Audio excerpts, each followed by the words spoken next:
네, 건강한 몸, 건강한 마음. 오늘 유창길 원장님 모셨습니다. 그럼 바로 만나 뵙겠습니다. 원장님 안녕하세요. 예, 안녕하세요. 네, 반갑습니다. 네. 네, 지난 시간까지 원장님께서 전문 진료하고 계신 루푸스, 또 류마티스 관절염, 그리고 턱관절 질환까지 쭉 알아보고 있는데요. 네. 오늘은 원장님께서 좀 두툼한 책자를 하나 들고 오셨거든요. 네. 어떤 건지 궁금한데, 이 논문집이라고 제가 잠깐 들었습니다. 네. 어떤 내용인가요? 2009년도에 정부 학술진흥재단 지원으로 출판된 한의학계의 논문집인데, 제가 발표한 논문이 한의과대학 교수님들 논문심사에서 통과를 해서 네. 이제 논문집에 실린 겁니다. 2009년도 10월 논문집에 실린 건데, 요게 이제 논문집이고, 요게 이제 제 논문 표지인데, 여기 제목을 이제 보시면은, 항류마티스제를 복용하던 가임기 류마티스 관절염 여성 환자의 한방 치료를 통한 임신 사례 5증례, 이런 논문입니다. 네. 예, 논문 제목 보시면은 류마티스로 양약을 복용하면서 임신에 쉽게 성공하기 어려웠던 여성 류마티스 환자분들이 저와 함께한 한방 치료를 통해서 임신에 성공한 사례들을 모아서 발표한 사례라고 보시면 되겠습니다. 네, 원장님과 이 한방 치료를 함께함으로써 참 어려웠던 그 시간을 잘 성공적으로 마치신 분들인데요. 네. 이 류마티스 있는 여성분들이 특별히 임신에 어려움을 겪는 경우가 있습니까? 어떤 건가요? 류마티스 환자분들이 아직까지는 양방에서 주로 치료들을 더 많이 하시고 계신 상황인데, 이제 현대의학의 주된 류마티스 치료약은 메토트렉세이트, MTX라고 하는 항암제 성분인데, 이 약이 항암제 성분이다 보니까 안 먹을 수는 없는데 먹어야 되는 치료약이다 보니까 이 항암제 성분의 약을 안 먹자니 관절의 통증이 아파지고, 그렇다고 임신을 해야겠는데 이 항암제 성분의 약을 무작정 계속 먹을 수도 없고, 이런 부분에서 임신을 준비하는 여성 류마티스 환자분들이 어려움이 좀 많습니다. 네. 네. 이렇게 말씀하신 MTX라는 약 몇 번 말씀을 해주셨거든요. 그렇죠. 예전에도요. 이 다른 양약만 복용하면서 지내는 류마티스 여성 환자분들은 임신에 참 어려우실 것 같은데 어떤 어려움이 있는지 궁금합니다. 네. 물론 이제 이 항암제 성분의 MTX라는 약을 복용하지 않으면서 관리하고 있는 류마티스 여성 환자분들은 아무래도 좀 낫습니다. 임신하기가. 근데 이제 현대의학에서는 MTX를 복용하지는 않더라도 부신피질 스테로이드를 복용하면서 임신을 준비하게 하는 경우가 많습니다. 그런데 이 항암제 성분의 약을 복용하지 않더라도 임신에 어려움을 겪는 여성분들이 많아요. 네. 요즘 보면은 산부인과에서 검사를 했을 때 자궁이나 남소에 검사상 이상이 없는데 임신이 안 된다. 네. 이런 여성분들이 매우 급격하게 증가를 하고 있어요. 그건 뭐냐면은 불임 여성들이 많이 증가하고 있다는 뜻입니다. 네.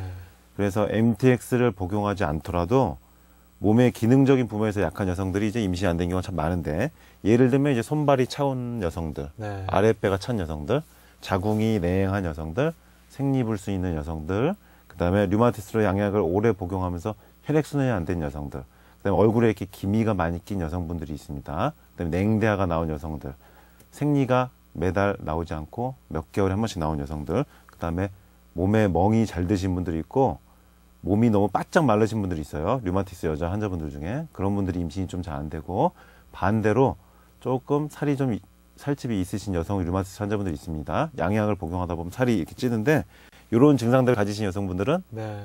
임신이 좀 쉽게 안 되는 경우가 많습니다. 네. 예. 많은 류마티스 여성 환자분들께서 걱정하시는 게 이 류마티스라는 병 자체가 있기 때문에 임신이 좀 잘 안 되는 게 아닌가, 이런 고민들 많이 하시거든요. 예. 류마티스라는 질환 자체가 있다고 해서 정상적인 임신 출산이 불가능한 것은 아닙니다. 단 보통의 건강한 여성분들보다는 류마티스가 있는 여성분들은 임신 준비 시점부터 준비를 잘해서, 그리고 또 출산 후에도 산후조리를 잘해서 몸 관리를 잘한다면은 임신과 출산이 불가능한 것은 아닙니다. 특히 류마티스가 있는 여성분들이 임신과 출산 과정에서 준비하는데 한방 치료가 많이 도움이 되는데, 단순하게 류마티스에 쓰이는 양약만 복용하면서 임신을 준비한 여성들보다는 한방 치료를 병행하신 여성분들이 훨씬 임신이 쉽게 잘 되고 빨리 잘 돼요. 네. 그러니까 제가 발표한 이 논문 내용도 양약을 복용하면서 임신을 성공하지 못했던 류마티스 여자 환자분들의 임신 성공 사례입니다. 저하고 네. 한방 치료해서 이렇게 실제로 한방 치료가 많이 도움이 됩니다. 네, 오늘 네. 말씀을 이렇게 쭉 들어보니까 류마티스가 있으신 여성분들이라도 충분히 뭐 임신과 출산이 가능할 것 같은데요. 그렇죠. 이 한방 치료를 병행하면 좀 더 쉽겠다는 생각이 듭니다. 네. 그 류마티스가 있는 여성분들께서 임신과 출산에서 특별히 신경 쓰셔야 할 것들이 어떤 게 있을까요? 네. 앞서 말씀드린 것처럼 네. 그 류마티스 질환이 있는 것 자체가 임신에 지장을 주는 건 아닙니다. 근데 이제 류마티스 여성 환자분들이 양약을 복용하고 있다는 게 문제예요. 근데 그 양약들이 태아에 대한 안전성이 확실하지 않다는 게 이제 가장 큰 문제입니다. 고용량 스테로이드를 복용하거나 아까 말씀드린 항암제 성분의 MTX라는 면역 억제제를 복용하거나 또 심하면 말라리아 염증약을 복용하는 경우도 있어요. 그리고 소염 진통제는 거의 대부분의 류마티스 환자분들이 복용하고 있는데 이 항암제 성분의 약을 복용한 이후 6개월이 지나야지 몸에서 배출이 되기 때문에 임신이 가능한 겁니다. 네. 그래서 이 약을 복용하시는 류마티스 여성 환자분들 잘 아시는데 몸에서 그 배출되는 6개월의 시간까지 임신을 하면 안 되는 거 잘 알고들 계신데 이렇게 태아에 영향을 미칠 수 있는 약들 선별해서 잘 줄이거나 다른 약으로 바꿔가면서 임신을 준비해야겠습니다. 그래야지 태아가 안전하게 뱃속에서 자라날 수가 있고요. 이런 과정들은 반드시 류마티스에 대한 진료 경험이 많은 전문가와 함께 상의를 하면서 진행을 하셔야 됩니다. 그렇지 않고 혼자서 임의적으로 양약을 줄이거나 끊거나 하는 것은 몸 상태가 나빠지는 그런 상황이 될 수가 있어요. 네. 네. 아무래도 임신 중에는 이렇게 약을 좀 복용하지 않고 가급적 줄이는 게 참 태아에게 좋겠다는 생각이 드는데 그렇죠. 정작 엄마는 약을 복용하지 않으면 좀 힘들 것 같다는 생각이 들거든요. 그렇죠. 어떻습니까? 그 류마티스에 쓰이는 양약을 복용하지 않으면은 관절 통증이 일단 생겨버려요. 이 부분에서 류마티스를 준비하는 여성들이 임신 준비하는 게 어려운 건데 이제 양약을 가급적 안 먹어야지 임신 중에 태아에게 나쁜 영향을 미치지 않는다는 거는 이제 잘 아시죠. 그래서 가급적 감기약도 임신 중에는 안 드시고 하는 여성분들이 많은데 관절 통증이 심해지니까 양약을 안 먹을 수는 없고 그러다 보면은 잠깐 임신을 또 미루고 그러다 약을 또 줄여봤는데 또 아파서 또 임신을 미루고 이렇게 시일이 경과되다 보면은 결국 임신 시도 자체를 자꾸 미루게 되고 임신을 할 수 있는 연령층이 높아지다 보니까 아기를 갖기 포기하는 경우가 이제 생깁니다. 네. 이제 제가 그동안 보면은 참 안타까운 경우가 많았습니다. 류마티스가 있는 여성분들 중에서. 그런데 이런 분들이 조금 일찍 한방 치료를 같이 병행을 했더라면 양약을 줄인 상태에서 통증이 덜해져서 그리고 몸이 따뜻해지고 자궁이 따뜻해지니까 네. 임신이 되는 그런 기쁜 결과가 나올 수 있었을 텐데 그동안 그거를 몰라서 양약만 복용하면서 지내다 보니까 네. 그런 안타까운 사연이 좀 많았습니다. 네. 네. 이렇게 참 열심히 노력하시는데도 아기가 안 생겨서 참 고민이 많으실 것 같은데요.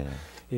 이런 분들이 한방 치료 받으면 확실히 좀 효과가 있는 건가요? 그렇죠. 지금 말씀드린 것처럼 한방은 일단 자궁을 따뜻하게 해주고 네. 난소 쪽 활동력을 좋아지게 하는 거예요. 임신이 빨리 되지 않아서 고민이신 분들도 한방 치료를 고려해 보실 필요가 있습니다.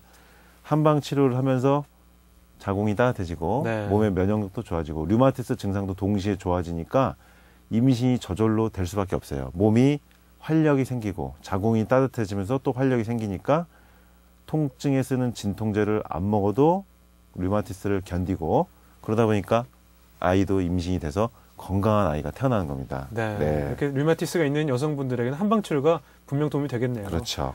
그 양약을 좀 줄이면서 그럼 한방에서는 어떤 치료법이 있기 때문에 이렇게 좋은 효과가 있는 건가요? 예, 이제 주로 이제 한방에서는 이제 임신을 준비하는 과정에서 류마티스 치료와 임신을 동시에 이제 이루기 위한 치료를 해야 되는데 일단은 아픈 치료는 하기가 좀 어렵습니다. 임신 중이기 때문에. 그리고 태아에게 영향을 안 주는 안전한 치료만을 해야 되는 겁니다. 그래서 주된 치료법은 두 가지인데 한약을 복용하는 것과 턱관절 균형 조절을 해주는 FCSTO법, 턱관절 균형의학 치료인데 이 한약을 복용하는 것에 대해서 임신 전후에 이렇게 걱정하시는 경우가 좀 있습니다. 간 수치가 올라가는 것에 대해서 네. 걱정하시는 분들도 있고 그다음에 임신 중에 태아에게 좋지 않다. 그리고 뭐 녹용을 먹으면 아이가 머리가 나빠진다. 여러 가지 속설이 있는데 임신을 준비하면서 류마티스 여성 환자분들이 복용하는 한약은 13개월, 14개월 된 어린이 류마티스 어린이들도 1년 이상 먹을 수 있는 안전한 약만을 처방을 하게 됩니다. 네. 그래서 1년 이상 복용을 해도 간 수치, 혈액 검사를 해보면은 오히려 정상으로 회복이 됩니다. 네. 그런 약을 써야지 안전하게 임신을 준비할 수 있겠죠. 그리고 한약을 복용하는 중에 임신이 되더라도 태아가 오히려 아토피나 태열이 없이 네. 건강한 아이가 태어나는 거예요. 나중에. 그리고 두 번째는 턱관절 균형 장치. 요거는 뭐냐면은 입 안에 턱관절 균형을 조절하는 장치를 착용하는 건데 맞춤형 장치가 있고 보조 장치가 있습니다. 꾸준히 착용할 수 있는 보조 장치가 있는데 김세현 앵커도 그걸 착용하고 요즘에 계시다고 네. 말씀을 들었었는데 이 턱관절 균형 장치를 착용하면은 어떤 점이 좋아지냐면은 뇌하수체 호르몬 조절이 되니까 임신에 관련된 자궁에 관련된 호르몬들이 분비가 잘 되고 그다음에 뇌하수체에서 또 류마티스의 염증을 조절해주는 호르몬을 분비하는 그런 작용을 합니다. 그러다 보니까 일석이조입니다. 류마티스도 좋아지고 임신을 준비하는 여성들의 자궁 난소 기능도 회복을 시키고 두 가지 일석이조 효과를 발휘해 주는 게 이 FCS 요법 턱관절 균형각입니다. 네. 그래서 이 두 가지 태아에게 안전한 임산부에게 안전한 한약 복용을 통해서 면역력을 조절하니까 자궁을 따뜻하게 하면서 면역력이 조절되고 류마티스 증상을 조절할 수 있기 때문에 양약을 줄 수 있고 또 턱관절 장치를 통해서 류마티스 염증을 조절해 주니까 또 안전하게 양약을 줄 수가 있다 보니까 임신이 되는 거예요. 네. 네. 오늘 말씀드린 내용 말고도 류마티스 여성분들이 임신을 빨리 하기 위해서 임신이 잘 되기 위해서 건강해지기 위해서 준비해야 될 것들이 많은데 다음 주에 또 네. 연속으로 또 말씀을 드리겠습니다. 네. 더 기대를 해야 될 것 같습니다. 자, 오늘 유창길 원장님과 함께 오늘 미니 강의는 류마티스 환자들, 여성분들이 특별히 어떻게 임신을 할 수 있는지에 대해서 첫 번째 시간 가져갔습니다.